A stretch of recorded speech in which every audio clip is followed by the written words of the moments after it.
Decolonization, political territorial imperialism. At the end of the Second World War, Britain had the largest colonial empire, which included India, Burma, Ceylon, Malaya, Africa, the Gold Coast, Nigeria, Sierra Leone, Zambia, Kenya, Uganda, Tanzania, Nyasaland, Northern and Southern Rhodesia, South Africa, Cyprus, Hong Kong, West Indies, Falkland Island, and Gibraltar, etc. The French included Indochina, Cambodia, Laos, Vietnam, parts of West Indies, Syria, Morocco, Tunisia, Senegal, Guyana, the Ivory Coast, Madagascar, Sudan, Congo, etc. The Dutch Empire included East Indies and Suriname. The Belgian colony included Congo. The Spanish Empire included Spanish Morocco, Equatorial Guinea, and Spanish Sahara. The Portuguese had their colonies in Angola, Mozambique, East Timor. Finally, the Italian had their colonies in Ethiopia, Libya, Eritrea, and Italian Somaliland, Somalia. Remarkable changes were to be noticed in span of next 30 years after the Second World War. Most of these colonies would become independent by 1975. The Dutch and the French colonies had to fight for it against a determined European resistance.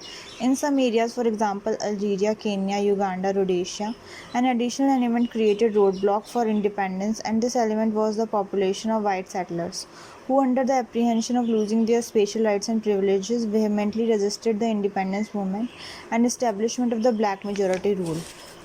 Most of the territories, particularly part of the British colony, retained links with Britain even after getting independence. They had developed a system called the British Commonwealth, which was nothing but a group of former British-controlled nations. Why decolonization? First is reason nationalism. Second one is World War and um,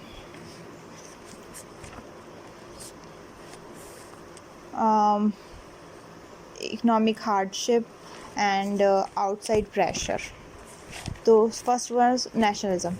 Nationalism existed much before it in some countries than the Second World War, but it actually speed up after the Second World War.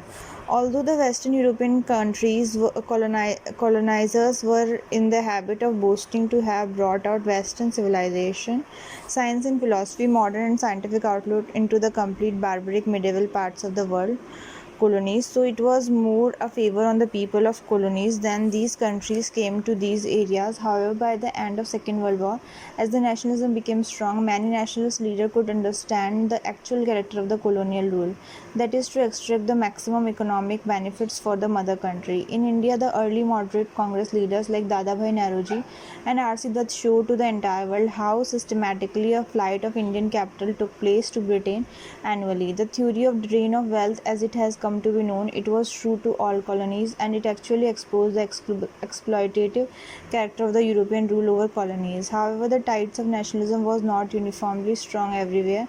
India under the Indian National Congress, Vietnam under the League of Vietnamese Independence, and other parts of Southeast Asia, the national movement were very strong. In other places, the progress towards freedom was not as powerful. Nationalism in colonies became very strong after the Second World War, because first the myth of the European invincibility was broken.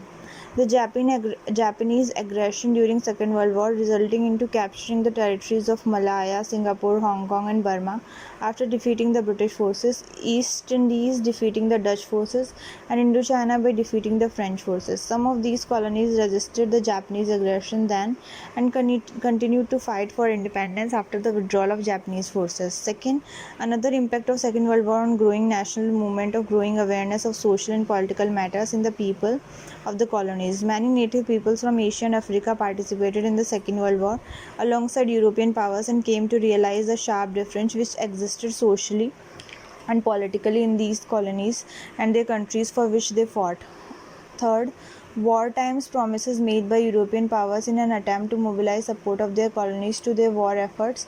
The Dutch government, for example, was actually shocked to see the support to Japanese of the people of the East Indies, and therefore, as soon as the Japanese withdrew, it offered them some degree of independence.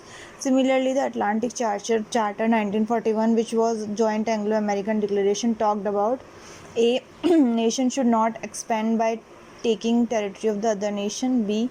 All people should be given the right to choose their own form of government. Although Churchill, the British PM, later tried to clarify that the provisions of the Atlantic Charter did not apply to the people of colony but only to the victims of Hitler. The American President Roosevelt, on the other hand, made it clear that these declarations include colonies also. The hope of Asian and African nationalists received a great impetus from such wartime declaration.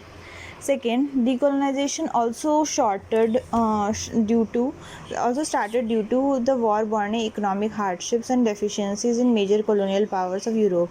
Their military did not remain strong any longer to put down really determined campaigns for independence in colonies across the world. The Britishers were first to recognize this fact and began responding by granting independence, or at best delaying independence to the extent it was possible. The approach of other European powers, the French, Dutch, Spanish, and Portuguese, was different, as these powers still wanted to hold on to their colonies even through military campaigns. Third is outside pressure. Tremendous amount of pressure was generated after Second World War by the US and UN on European countries to grant independence to their colonies. The US feared that delaying independence would create strong basis for communists to acquire nationalist leadership, and also the US viewed these newly to be independent countries as its potential markets. And finally, the US did not have direct colonies, so demanding independence for colonies would not have resulted into any loss to US. The UN too, under the influence of US, began putting pressure and demanding step-by-step program for decolonization. The USSR too denounced imperialism and put pressure to grant independence to colony.